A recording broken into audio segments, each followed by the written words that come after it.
भल पाइबा गोटे सुंदर भाषा और सुंदर अक्षर और केते सुंदर भगवान प्रेम जो भगवान आमको जन्म देइछन्ति ना समस्त मन भी भल पाइबा देइछन्ति।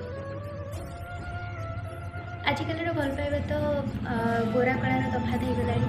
एक्चुअली मनीष भगवान जो जहाँ जन्म दिखती समस्त समस्त हिसाब से सुंदर करके बनई। यदि आप निजर लोक आपण हठात रागी जाऊँगी तो से आपण रागिबा उचित नुहे कहीं भल पाइबा लोक तो जड़े ही थाए ना। जड़े आपण रागिगला माने आपण सेकेंड टाइम रागिबे नहीं कारण ये भल पाइबार बुझेब किए। हाँ भल पाइबा केबे का शेयर करंतुनी और भल पाइबा सब बांधिक रखंतु।